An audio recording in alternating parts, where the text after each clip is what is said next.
Hello, j'espère que vous allez bien. Aujourd'hui, on se retrouve pour une nouvelle vidéo.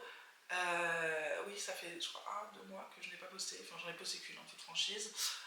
Pourquoi? Parce que je déteste les facecam, voilà.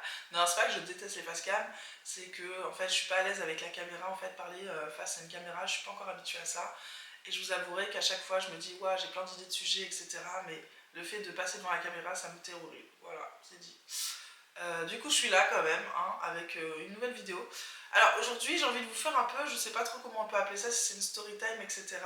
Parce que je pense que c'est un sujet qui peut être sympa, ça peut être sympa, vous écoutez ça en faisant quelque chose, en cuisinant peut-être, ou dans la voiture, peu importe. Voilà. Bon. Alors, story time, bon, tenez-vous bien parce que voilà, c'est toujours vis-à-vis de l'entrepreneuriat, pardon. Et c'est pour vous donner un petit peu des conseils, si ça peut vous servir de leçon.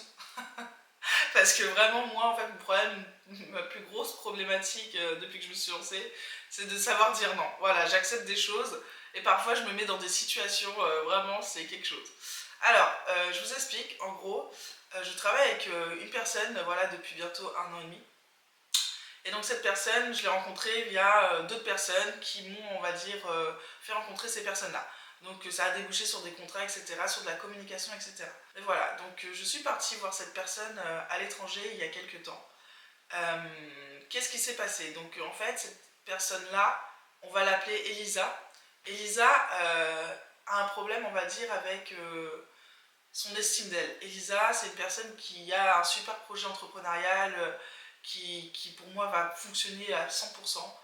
Et malheureusement, elle n'a pas confiance en elle.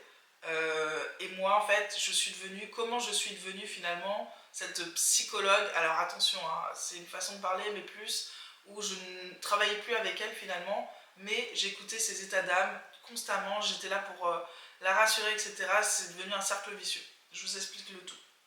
Donc en gros, j'ai rencontré Elisa grâce à d'autres personnes l'année, il y a 1 an et demi, enfin quand je me suis vraiment lancée en fait. Et Elisa était d'un premier abord une personne très sympa avec de super projets, etc.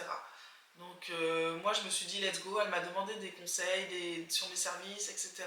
Elle voulait travailler avec moi. Et moi je croyais en son projet, donc bien évidemment que je lui ai dit un grand oui avec plaisir.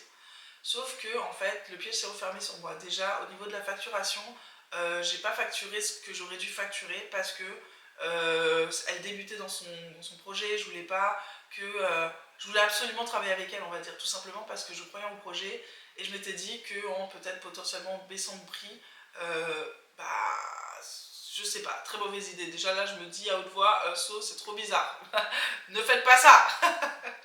Donc bref, je fais un prix qui n'est pas le tarif réel, donc en fait je me retrouve à travailler pour cette personne 10 fois plus, en plus, notez bien, c'est toujours eux, 10 fois plus, parce que en fait je l'aime bien, parce que cette personne devient une amie, et attention, alors là je vais mettre un gros point d'exclamation, un ami, une amie, il faut faire la différence entre le boulot et l'amitié, parce que vraiment quand on mêle les deux, ça peut être très dangereux et très épuisant.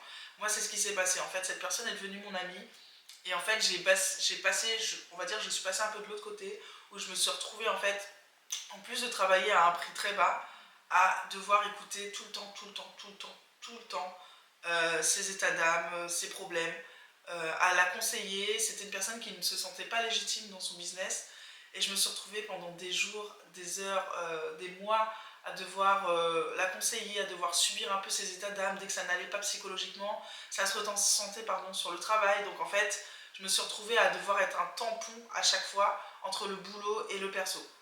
Ça m'a épuisée sur beaucoup de mois. Cette personne, j'ai fait énormément. Elle m'a énormément apporté aussi, attention. Hein. Mais tout ça pour vous dire que l'entrepreneuriat peut être facilement un miroir émotionnel aussi.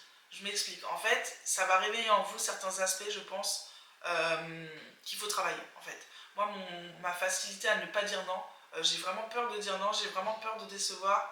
Et en fait, ça crée en fait des situations dans lesquelles je vais me mettre qui vont vraiment pas forcément me tirer vers le haut.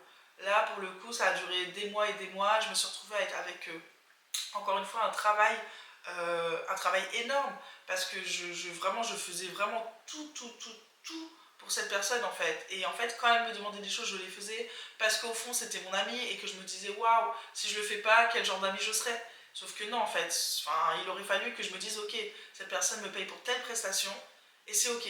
Donc tout ça pour vous dire que faites attention à ce type de collaboration, c'est épuisant dans le temps en fait. Déjà, un vrai ami vous paiera le prix que vous valez, et ça, sachez-le. Quand on se lance, oui, effectivement, au départ, les amis, ils sont là pour... ils sont pas là pour vous faire vous brader en fait, ils sont censés vous aider et vous tirer vers le haut. Donc en fait, si dès le départ la personne vous dit ah bah non mais moi j'ai pas le budget mais j'aimerais bien travailler avec toi, qu'est-ce que tu peux faire? Oui, tu peux faire un 20%, pas de souci. Mais à un moment donné, c'est vraiment se brader moi littéralement, il faut voir le temps que je passais dans la communication de cette personne. Et sachant que c'est toujours les personnes comme ça qui vont être très pointilleuses, très exigeantes. Oui, alors si, je trouve que c'est pas ça, ah ça, etc. C'est toujours de l'urgence, tout le temps travailler dans l'urgence parce que la personne, elle est débordée, elle s'en fout plein sur la patate. Et en fait, tout le débordement, vous le prenez vous, etc. Donc en fait, vous voyez ce genre de cercle vicieux, vous vous retrouvez avec une charge émotionnelle qui ne vous appartient pas. Et moi, c'est vraiment ce qui s'est passé sur quelques mois et ça a été épuisant. Donc voilà, le bilan de l'histoire, pardon, c'est vraiment de choisir ses clients, voilà, de s'entourer de personnes et de faire attention aux collaborations qui viennent de l'amitié. Parce que en fait, c'est une forme d'épuisement qui va vite être conséquent si vous n'arrivez pas à dire non. Donc voilà. J'espère que cette vidéo vous aura plu et que ça vous aidera tout simplement parce que moi, en fait, la problématique est là et j'espère que moi-même, je pense que là, pour le coup, cette expérience m'aura servi de leçon et je vous dis à bientôt dans une nouvelle vidéo.